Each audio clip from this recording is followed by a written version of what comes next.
Colombia.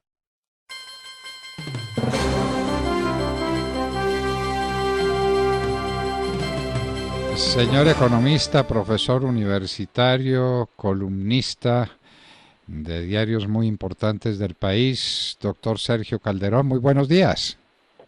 Buenos días, doctor Fernando. ¿Cómo amaneció? Gracias por invitarme.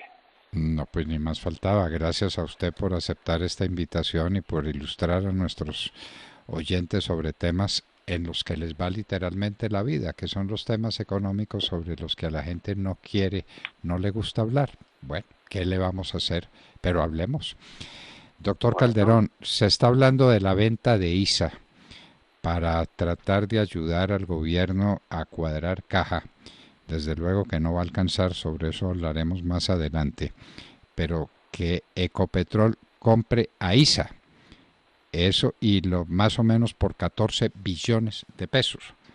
Ecopetrol, ¿de dónde va a sacar esa plata y eso qué sentido tiene? Porque es más o menos para pasar la plata de un bolsillo a otro, o no, las acciones de un bolsillo a otro de la misma persona, porque Ecopetrol es del Estado, ISA es de ese 51% es del Estado, pero explíquenos usted, ¿qué es lo que quieren y para qué? A ver, es correcta su apreciación en el sentido de que el dueño de una empresa está comprándola a través de otra de sus empresas. Lo primero que hay que decir es que esa no es una figura pues desconocida en el mundo de los negocios. La conocemos en los grupos económicos, es como los famosos enroques que ha habido en el grupo empresarial antioqueño o en varios grupos del país o alrededor del mundo. Eso tiene sentido en la medida en que ayuda a racionalizar, ayuda a explotar y a aprovechar sinergias. Entonces, digamos que desde el punto de vista de negocio y de estrategia empresarial, me parece una movida muy lógica. Y tanto que otros grupos y otras empresas están también compitiendo en esta puja, EPM o el Grupo de Energía de Bogotá. Y lo primero que hay que mirar es el propósito del negocio, y tiene dos, como usted lo menciona. Uno es cuadrar la caja del gobierno. Aquí pueden entrarle al gobierno unos, como se está diciendo, unos 14 billones de pesos, unos 4.000, 5.000 millones de dólares, por la adquisición del 51.4% de ISA, que es lo que efectivamente corresponde al gobierno. Entonces, eso es lo que le entraría. Recuerde que es que además hay otras participaciones también estatales en ISA. EPM tiene 8.8% de ISA, pero lo demás está disperso a través de fondos de pensiones, como Porvenir, que tiene un poco más del 8%, como Protección, que tiene un poco más del 5%, como Colfondos, que tiene más o menos el 2,5%. Entonces, aquí se habla de la mitad de ISA, no del resto de la empresa, y ese 51% se estima que vale más o menos unos 14 billones de pesos. La otra pregunta que usted hace, ¿de dónde va a salir el dinero? Pues el presidente de Ecopetrol ha dicho que esto se hará a través de la emisión de algunos títulos, que incluyen títulos de deuda, pero también títulos patrimoniales, porque se espera que Ecopetrol sea capitalizado. De hecho, Ecopetrol tiene una caja muy importante. Ecopetrol mantiene en caja más o menos en promedio unos 8 billones de pesos. Y tiene además cartera, cuentas por cobrar a sus clientes por ventas que ha hecho, etcétera, de otros 6 o 7 billones de pesos. Entonces, digamos que la gran preocupación no es de dónde Ecopetrol va a sacar los recursos, porque pues ahí están y son fáciles de conseguir, porque además Ecopetrol es una máquina generadora de caja muy importante, y eso se ve periódicamente en la medida en que le gira unos dividendos muy importantes al gobierno, pero además porque al gobierno Ecopetrol le genera en promedio entre 1 y 2 billones de pesos en impuestos. Entonces, Ecopetrol es una empresa que financieramente es sana. Yo diría no hay que preocuparse tanto por de dónde va a sacar el dinero, sino para qué es lo que va a invertir. Y esto es importante porque lo que busca Ecopetrol con la compra de ISA es diversificar su negocio y aprovechar que está relacionado con el negocio de la energía. Recuerde usted que existía en Colombia, por ejemplo, la FEN, que se llama la Financiera Eléctrica Nacional, y luego ella vio que había negocios más amplios y pasó a llamarse la Financiera Energética Nacional, porque vio que había otros temas fuera de la electricidad. Entonces, ahí hay un negocio interesante. Hay que ver que ISA está involucrado. Es que la gente habla de ISA y piensa solo en el negocio de la interconexión, de la distribución de energía, pero es que resulta que ISA también tiene otros negocios muy interesantes, como concesiones, las tiene en Chile, y eso le está generando también una caja muy interesante.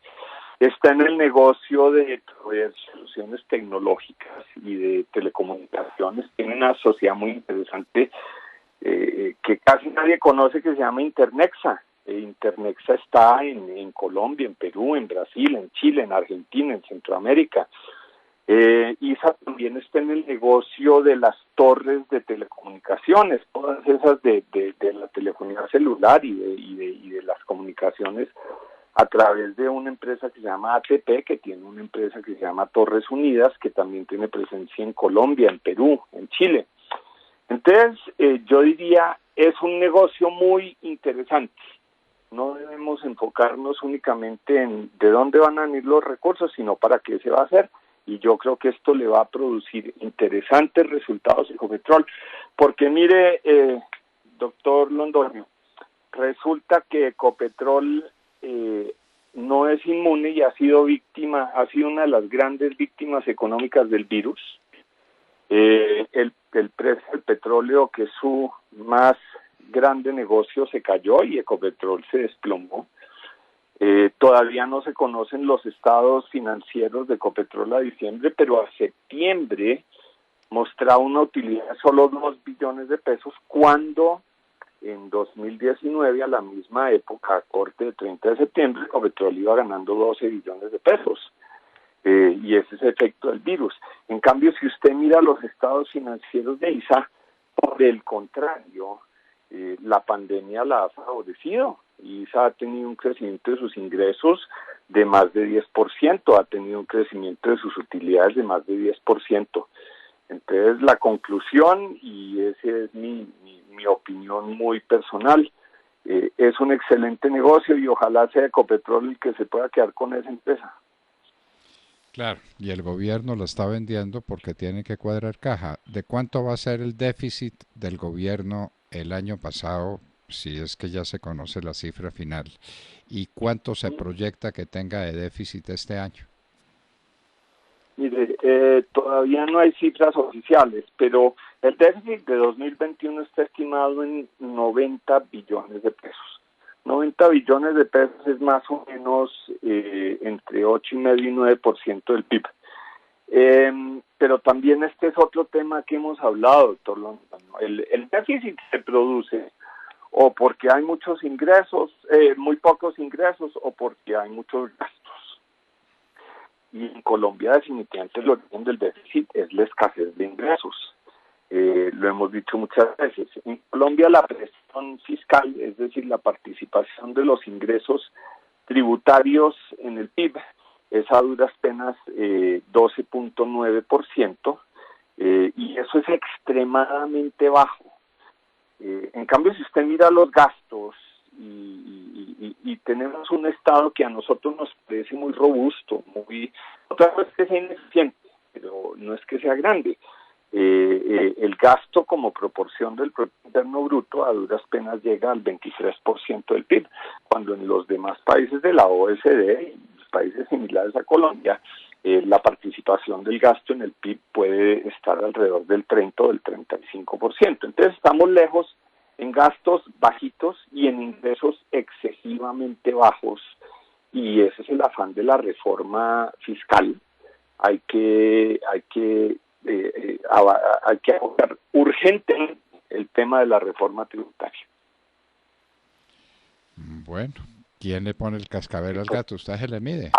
Pero mire, es que resulta que seguimos evadiendo el costo político de la reforma tributaria, de la reforma fiscal, de la reforma pensional, que es uno de los mayores causantes también del déficit fiscal, porque es que en pensiones se van más de 50 billones de pesos de un presupuesto que es de 300 billones de pesos, y esa hemorragia hay que pararla. La reforma pensional no puede esperar, la reforma tributaria no puede esperar, la reforma laboral no puede esperar, y resulta que hay que hacerlo ya porque es que el año entrante hay elecciones. Entonces si no se hace ya empezando el año, después no se hace, y después el gobierno entrante va a asumir la actitud de que no quiere asumir el costo político, de que no quiere quemar los cartuchos entrando para dañar su luna de miel con el Congreso y con la opinión pública. Entonces las reformas hay que hacerlas ya, no hay que esperar a que empiece la legislatura nuevamente en julio. Doctor Sergio Calderón, nos ha preocupado mucho el déficit fiscal que usted ubica, pues son las cifras, las conocemos también, en 90 billones de pesos para este año, es una cifra colosal. Pero tenemos otro déficit que nos preocupa inmensamente, que es el déficit de la balanza comercial y el déficit en cuenta corriente. Las cuentas externas de la nación no están brillantes, doctor Calderón. Venimos con un déficit persistente en la balanza comercial de cerca de 10 billones de dólares o 10.000 millones de dólares por año, y entonces eso ya es una acumulación de 30.000 millones de dólares en los últimos 3 años. ¿Y esto para dónde va? Y un déficit en cuenta corriente que es superior, y nadie habla de eso, y es la plática con la que uno puede salir a hacer mercado, doctor Calderón. Claro, sí señor. Mire, le voy a dar unos datos, aunque muy limitados, y ahora le explico por qué, pero en este momento únicamente se tienen cifras de déficit comercial, de balanza comercial a 30 de noviembre. A 30 de noviembre de 2019 el déficit era de 10.200 millones de dólares, el comercial, y a noviembre 30 de 2020 era 9.200, pero pues obviamente porque el comercio internacional se frenó durante la pandemia, y a pesar de que los precios de las exportaciones cayeron, pues también las importaciones se desinflaron de niveles promedio de 4 o 5.000 millones de dólares al mes a niveles promedio de 3.500 millones de dólares al mes.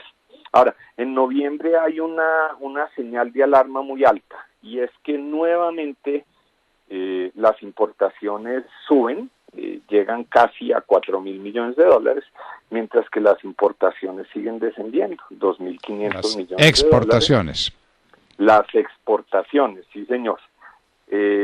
Pero aquí también le digo, no me pregunte qué está exportando o qué está importando Colombia, porque resulta que misteriosamente en la primera semana de diciembre,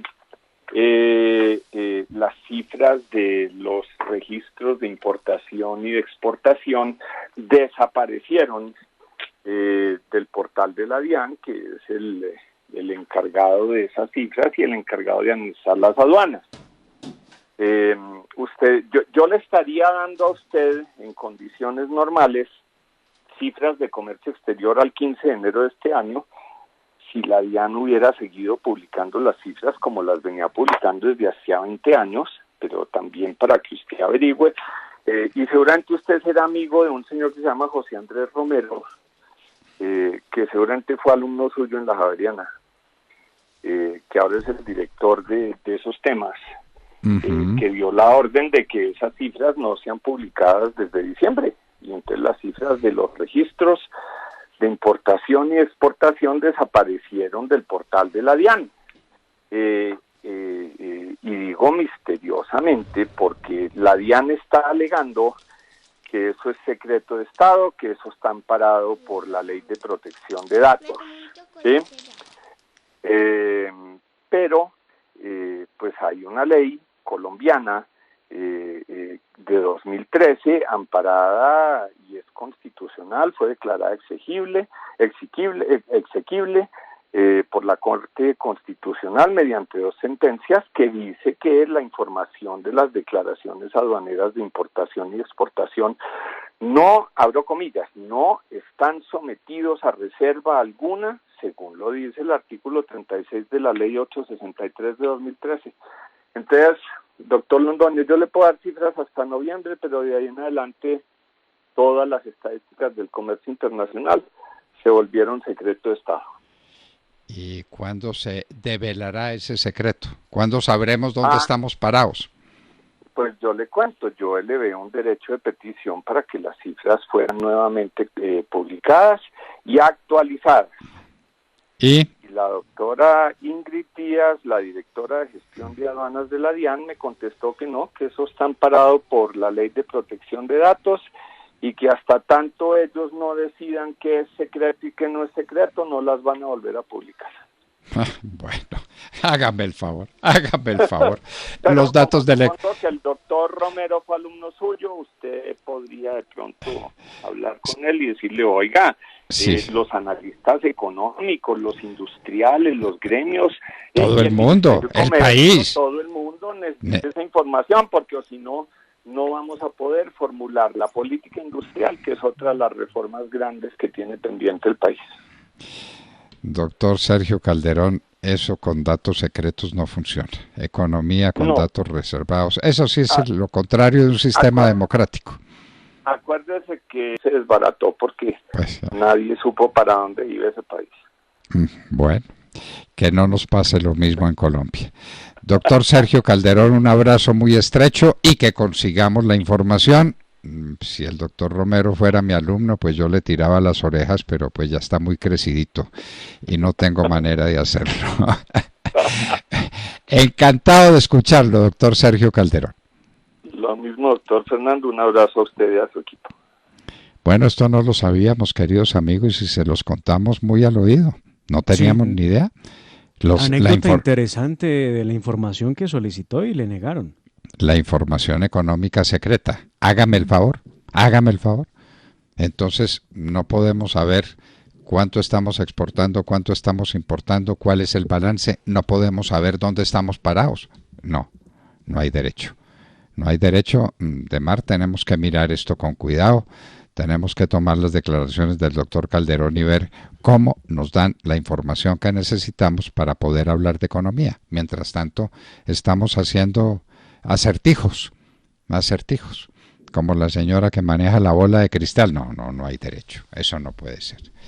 Sergio Calderón, economista, profesor universitario, columnista, estaba con nosotros en La Hora de la Verdad. Ya tenemos las 8 de la mañana, 5 minutos.